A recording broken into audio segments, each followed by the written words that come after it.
మహాపరిశుద్ధుడైన దేవా, సర్వాధికారి, జీవాధిపతి, పరిశుద్ధుడైన దేవుడు, నీకు స్తోత్రములనైనా. ఈ దినము నిజమైన పశ్చాత్తాపము ఎలా ఉంటుంది అని మేము తెలుసుకునే భాగ్యమును మీరు మాకు దయచేయండి దేవా. నీకు స్తోత్రములు. మీరు కోరుకుంటున్న హృదయాలలో నిజమైన పశ్చాత్తాపము కలిగి నీ మాటను బట్టి వారు స్థిరపరచబడినట్లు సహాయము చేసే దేవుడు అని నమ్ముతూ యేసు నామములో అడిగి వేడుకొంచున్నాము తండ్రి, ఆమేన్. ఇక్కడ దేవుడు ఇద్దరు మనుషుల యొక్క జీవితాలను గురించి ఒక ఉపమానము చెప్తూ ఉన్నాడు. ఏమిటి ఆ ఉపమానము అంటే, ఒక మనుష్యునికి ఇద్దరు కుమారులు ఉన్నారు. ఆ ఇద్దరు కుమారుల్లో తన తండ్రి తోటకి నీళ్లు పెట్టడానికి వెళ్ళమని ఒక కుమారుడికి చెప్తాడు. చెప్పినప్పుడు ఆ కుమారుడు అంటాడు, నేను వెళ్ళను, ఆ తోటకి నీరు పెట్టను అని తండ్రికి సమాధానమిస్తాడు. రెండవ కుమారుడికి కూడా తండ్రి అదే చెప్తాడు, నీవైనా వెళ్ళి తోటకి నీరు పెట్టిరా అంటే ఆ కుమారుడు అంటాడు, నేను వెళ్తాను అని తండ్రితో చెప్తాడు. అయితే తండ్రి ఇద్దరు బిడ్డలకి ఒకే పని అప్పగించాడు. అందులో ఒక వ్యక్తి వెళ్ళను అని చెప్పిన వ్యక్తి ఏమో తోటకెళ్ళి నీళ్లు పెట్టేసి వచ్చాడంట. వెళ్తాను అని చెప్పిన వ్యక్తి మాత్రం తోటకు వెళ్ళి నీళ్లు పెట్టకుండా మాట మాత్రమే తండ్రికి చెప్పి సైలెంట్గా కూర్చున్నాడు. ఈ ఇద్దరు కుమారులను గురించి ఉపమాన రీతిగా దేవుడు ఎందుకు చెబుతూ ఉన్నాడు అంటే, యేసు ప్రభు బోధన చేస్తూ ఉన్నప్పుడు, సువార్తను ప్రకటిస్తూ ఉన్నప్పుడు, దేవుని రాజ్యమును గురించి మర్మాల ద్వారా, క్రియల ద్వారా ప్రజలకు వివరిస్తూ ఉన్నప్పుడు అక్కడ కొంతమంది పరిసయ్యులు, శాస్త్రులు యేసు ప్రభువుని అడ్డుకుంటారు. నీవు ఏ అధికారముతో ఈ పని చేస్తున్నావు? నీవు ఈ పని చేయాలి అంటే మాకు ఉన్న అనుమానాలు, సందేహాలకి నీవు జవాబు చెప్పాలి అని యేసు ప్రభువుని అడిగినప్పుడు ఆయన వారితోటి ఈ విధంగా మాట్లాడుతూ ఉన్నాడు. పరిసయ్యులు, శాస్త్రులు అనబడిన వారు దేవుని పని కొరకు నియమింపబడిన సమూహం. దేవుని ధర్మశాస్త్రమును పఠిస్తూ, ధ్యానము చేస్తూ, ధర్మశాస్త్ర క్రియలు జరిగిస్తూ, ధర్మశాస్త్రములో రాయబడిన లేఖనాలు నెరవేరుతున్నాయా లేదా అని శాస్త్రి పరిశీలన చేయవలసిన వ్యక్తి. అయితే ఈ ఇద్దరు కుమారులు కూడా ఏం చేశారంట, యేసు ప్రభు లేఖనాలలో ఆయనను గురించి వ్రాయబడిన మాటలు భూమి మీద నెరవేరుతూ ఉన్నప్పుడు ఈ శాస్త్రులు, పరిసయ్యులు దానిని గ్రహించలేదు. దానిని గ్రహించక యేసు ప్రభు కన్నా ముందు వచ్చిన యోహాను కూడా క్రీస్తును గురించి వివరిస్తూ, ఆయన రాజ్యమును గురించి ప్రకటిస్తూ వారికి బాప్తిస్మం ఇస్తూ ఉన్న దానిని కూడా వీరు వ్యతిరేకించారు. వ్యతిరేకించి ఎలా ఉన్నారు అంటే, దేవుని రాజ్యమును గురించి ప్రకటిస్తున్న, వివరిస్తూ ఉన్న వీరు చేయవలసిన పని ఇంకొకరు చేస్తూ ఉన్నా వీళ్ళేం చేస్తున్నారంట, ఓర్చుకోలేకపోతున్నారంట. ఓర్చుకోలేకపోతూ ఉంటే యేసు ప్రభు అన్నాడు, నేను నియమించుకున్న కుమారులు మీరు. మిమ్మల్ని తోటకి పనివారిగాను, తోటకి కాపలాదారులుగాను, తోట అనగా ఆయన బిడ్డలు, ఆయన మందిరంలోనికి ప్రవేశించేవారు, ఆయన పొలములో నాటబడిన బిడ్డలు, వారిని చక్కగా నీళ్లు పోసి పెంచవలసిన ఇద్దరు కుమారులు ఏం చేస్తూ ఉన్నారంట, ఒకరేమో ఆయన చెప్పిన మాట విన్నట్టే ఉన్నారు కానీ పని చేయడం లేదు. ఇంకొకరు మాత్రం వినకుండా ఉన్నారంట కానీ పని చేస్తూ ఉన్నారు. ఈ శాస్త్రులు పరిసయ్యులు రెండవ కుమారుడి మాదిరిగా ఉన్నారు. దేవుని ధర్మశాస్త్రమును చదువుతున్నారు కానీ అక్కడికి వచ్చే సమాజంలోనికి వచ్చే ప్రజలకి దేవుని క్రియలను చూపించకుండా, దేవుని ప్రజలకి సరి అయిన వాక్యమును బోధించకుండా, వాక్యములో వారిని పెంచకుండా ఏం చేస్తూ ఉన్నారంట, దేవుడితో అయితే ఒడంబడిక చేసుకున్నారు, మేము పని చేస్తామయ్యా అని. కానీ పని చేయకుండా, తోటకి నీరు పెట్టకుండా, దేవునికి ఎటువంటి సమాధానము చెప్పకుండా కాముగా కూర్చుని ఉన్నారంట. అయితే వెళ్ళను అని చెప్పారు కదా, వెళ్ళను అని చెప్పిన వ్యక్తి ఎవరు అంట, మొదటి కుమారుడు. ఆ మొదటి కుమారులని దేవుడు అంటున్నాడు సుంకరులను వేశ్యలతోనూ పోలుస్తూ ఉన్నాడు. హల్లెలూయా. ఈ సుంకరులు అనేవారు సుంకము వసూలు చేసేవారు. ఇప్పుడు చదువుకుని ఏం చేస్తున్నారంటే ట్యాక్స్ కలెక్టర్స్ అంటున్నారు. ఈ సుంకము వసూలు చేసేవారు అన్యాయముగా ప్రవర్తిస్తారు. ఈ సుంకమును వారు వసూలు చేసేటప్పుడు దయాదాక్షిణ్యము లేకుండా మాట్లాడతారు. ఇహ వేశ్యల సంగతి మనకి బాగా తెలుసు, ఎందుకంటే వారిని గురించి బైబిల్లో వ్రాయబడి ఉంది. వేశ్య లోతైన గొయ్యితోటి సమానమంట. వేశ్య సాంగత్యము చేసిన వాడు మరణాన్ని స్నేహిస్తాడు అని వ్రాయబడి ఉంటుంది. అంటే ఆ స్త్రీ వేశ్య దగ్గరికి వెళ్తే ఎవరి జీవితమైనా కూడా ఏమైపోయిద్దంట, పాడైపోయిద్ది. అంటే తన కుటుంబము, తనని నమ్మిన కుటుంబము పాడైపోయిద్ది, తనను నమ్మిన బిడ్డలు పాడైపోతారు.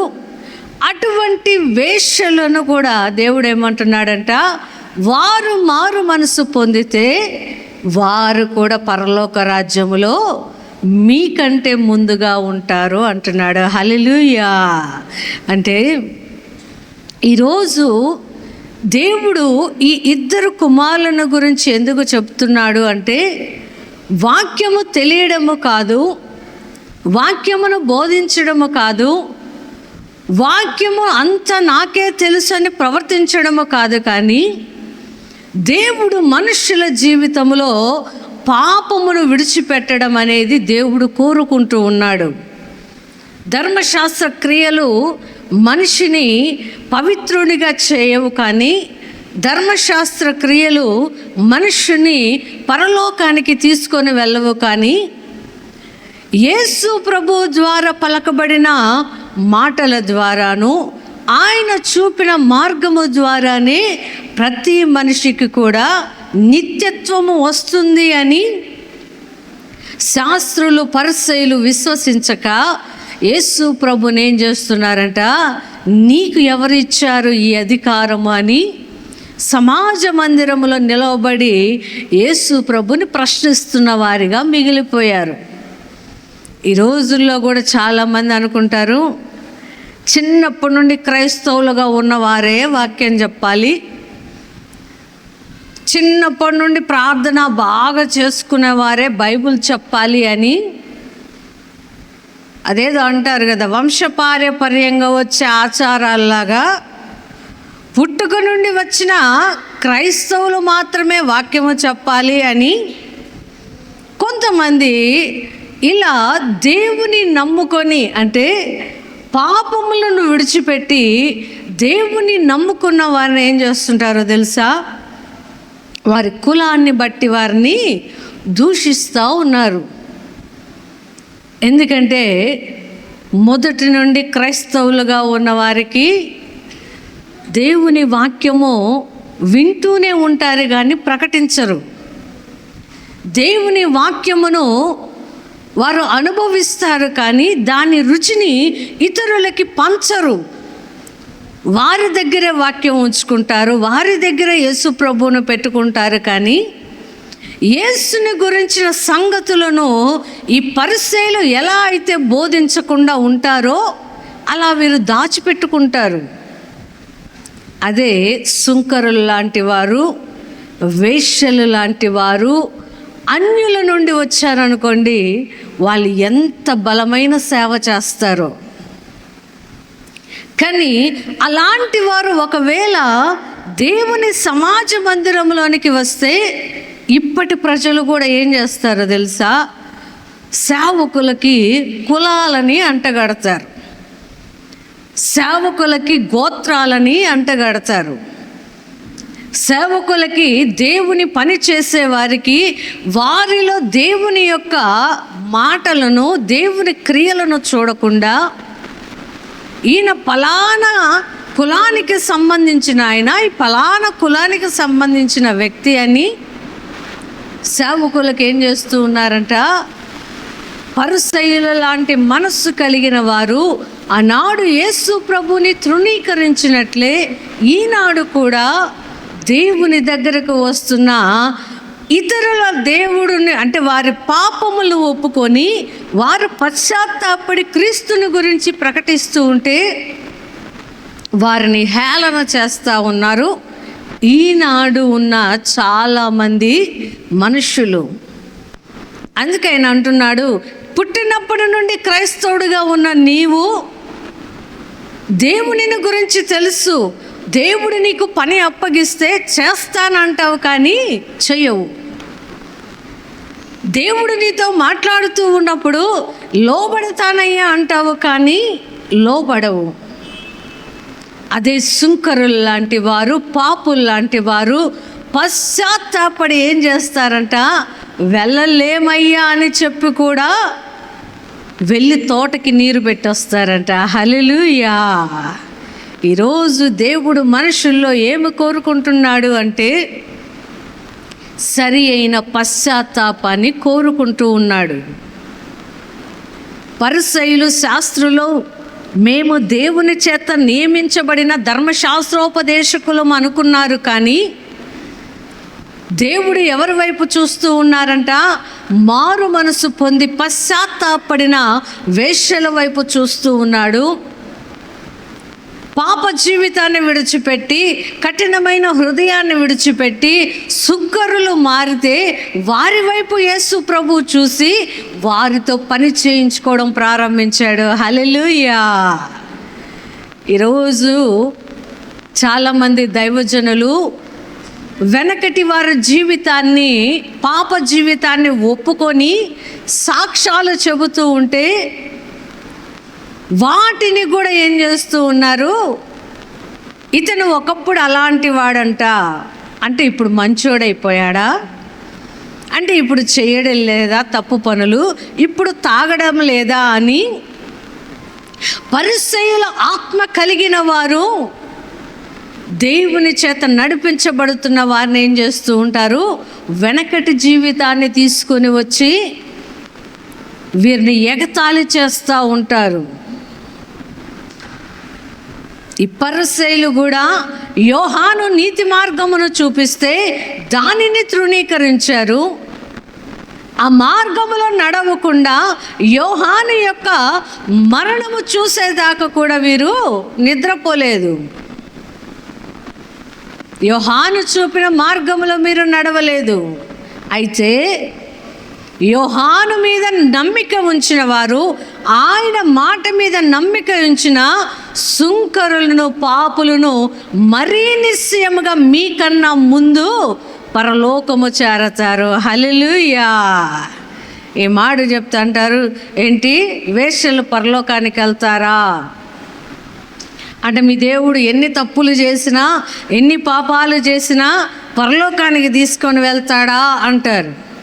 అదొక్కడే చదువుతాడు కానీ కింద దేవుడు ఏమన్నాడు, నిశ్చయముగా పశ్చాత్తాపడాలి. ఒప్పుకోవడం వేరు, పశ్చాత్తాపడడం వేరండి.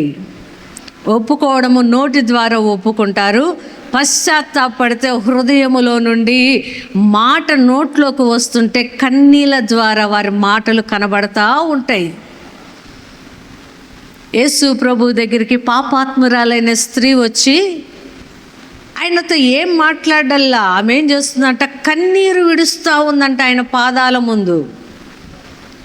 ఆయన పాదాల మీద కన్నీరు విడుస్తూ తల వెంట్రుకలతో తుడుస్తుందంట. అది పశ్చాత్తాపం. ఒప్పుకోవడం అంటే నోటి ద్వారా ఎవరైనా ఒప్పుకుంటారు, కానీ దేవుడు అంటున్నాడు పశ్చాత్తాపడాలంట. నిజమైన పశ్చాత్తాపం. ఆ పశ్చాత్తాపాన్ని పొందిన వీరు నా పొలములో పని చేయడానికి నేను నిర్ణయించుకున్నాను. హల్లెలూయా. దేవుని దగ్గర అధికారాలు, డబ్బులు పని చేయవండి. ఆయన దగ్గర పనిచేసేది ఏమిటంట, నిర్మలమైన మనస్సు దేవుని సన్నిధిలో పనిచేస్తుంది. పాపము లేని మనస్సు దేవుడు అంగీకరించే మనస్సు. హృదయంలో ఎటువంటి దురాలోచన లేని మనస్సును దేవుడు అంగీకరిస్తాడు. కానీ పరిసయ్యులు, శాస్త్రులు గొప్పవారని, చదువున్నవారని, డబ్బున్నవారని దేవుడు వారిని అంగీకరించడం లేదు. కానీ వారిని కూడా అంటున్నారు, మీరు కూడా పశ్చాత్తాపడితేనే కానీ పరలోక రాజ్యంలో ప్రవేశించరు. మీరు మాటలు చెప్పినంత మాత్రాన క్రియలు లేకపోతే మీరు పరలోకములో ప్రవేశించరు. మొదటి కుమారుడు మాటలు చెబుతూ ఉన్నాడు తండ్రికి, వెళ్తాను వెళ్తాను వెళ్తాను అని. మాటలు చెబుతూ ఉన్నాడు కానీ క్రియలు చేయడం లేదు. ఇంకొక కుమారుడు మాటలు చెప్పడం లేదు కానీ వెళ్ళి పొలానికి వెళ్ళి ద్రాక్ష తోటకి నీళ్లు పెట్టొచ్చాడంట. ఈరోజు దేవుడు కూడా మనుషుల దగ్గర నుండి ఏమి కోరుకుంటున్నాడో తెలుసా? ఆయన మాటను మీరు వింటున్నారా లేదా, లోబడుతున్నారా లేదా అని దేవుడు చూస్తూ ఉన్నాడు. ఆ మనసుకి నీవు ఉన్నతమైన వాడివనే కాదు, లేకపోతే నీదేదో పెద్ద కులమని కాదు, లేకపోతే నీ దగ్గర కోట్ల ఆస్తి ఉందని కాదు. దేవుడు నీ హృదయాన్ని చూసేది నీవు ఎంతటి పాపము చేసినా కూడా పశ్చాత్తాపడితే దేవుడు నిన్ను అంగీకరిస్తాడు. హల్లెలూయా.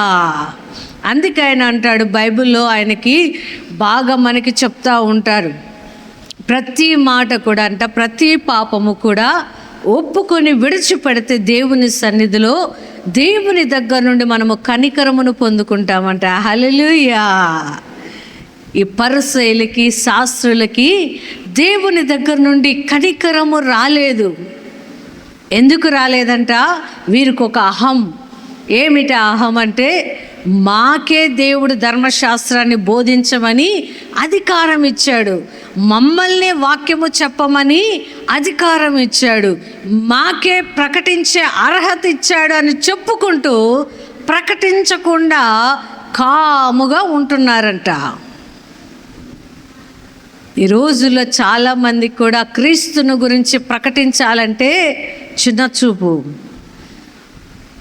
వారి బిడ్డల్ని దేవుని వాక్యము ప్రకటించే వారిగా నిలబెట్టాలి అంటే ఆ బిడ్డ ఏదో పాడైపోతాడని ఆలోచిస్తూ ఉంటారు చాలామంది తల్లిదండ్రులు.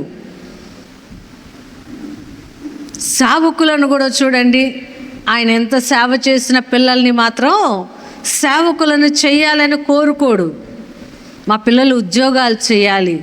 ఎందుకంట సేవ చేస్తే కష్టం, ఆహార కొరత, సేవ చేస్తే సరి అయిన జీవితం ఉండదు, మనుషుల్లో చులకన, మనుషుల్లో చిన్న చూపు అని దైవజనులు చాలామంది వారి పిల్లల్ని సేవకులుగా చేయడానికి ఒప్పుకోవడం లేదు. వారు ఒప్పుకోవడం లేదు కాబట్టే దేవుడు అన్య జనాంగము నుండి ఆయన మాటకు లోబడే వారిని లేపుకొని గొప్పగా పరిచర్య చేయించుకుంటున్నాడు. హల్లెలూయా. వారు ఎలాంటి వారంట? సుంకరుల్లాంటి పాపమైన మనస్సు కలిగిన వారు, కఠినమైన హృదయము గలవారు, వేశ్య స్వభావము కలిగిన వారు, పాడు చేసే స్వభావము కలిగిన వారిని మార్చుకొని ఆయన సన్నిధిలో నిలవబెట్టుకొని వారిని సాక్షి బిడ్డలుగా దేవుడు నిలబెడుతున్నాడు. హల్లెలూయా. అలాంటి వారిని చూసినప్పుడు దేవుడు ఎంతటి అద్భుతాలు, ఆశ్చర్యక్రియలు చేస్తాడో, చెయ్యగలుగుతాడోనని వారిని చూసినప్పుడైనా మనకి నమ్మకము కలగాలి. యేసు ప్రభు హృదయాలను మార్చేవాడు, అంతరంగాల్ని పరిశోధించి వాటిని కడిగి శుభ్రపరిచేవాడు, అంతరంగంలో ఉన్న స్వభావాలని మారుస్తూ ఆయన స్వభావములోనికి మార్చుకునే గొప్ప దేవుడు యేసు ప్రభువు. హల్లెలూయా. మనస్సు మార్చడం అనేది యేసు ప్రభుకి తప్పితే ఇంకా ఎవ్వరికి కూడా అది చేత కాదండి. మనుషుల మనస్సులను మార్చగలిగిన వాడు యేసు మాత్రమే. ఆ మార్గమును బోధిస్తూ యోహాను సంచరించాడు.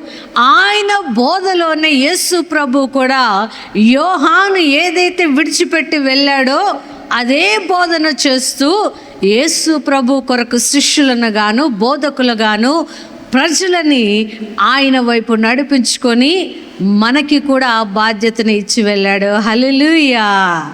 కాబట్టి ఈరోజు దేవుడు మనకి ఏదన్నా ఒక మాట చెబుతూ ఉన్నాడు అంటే విన్నట్టుండి చెయ్యకుండా ఉన్న వారిమిగా ఉండకుండా దేవుడు మనకి ఏ పని అప్పగించాడో, ఏ బాధ్యతలను అప్పగించాడో, ఏం మాట్లాడుతూ ఉన్నాడో, నిజమైన మనస్సాక్షి మనలో పని చేస్తుందా లేదా అని పరిశీలన చేసుకుంటే పరలోక రాజ్యము నీదే. హల్లెలూయా.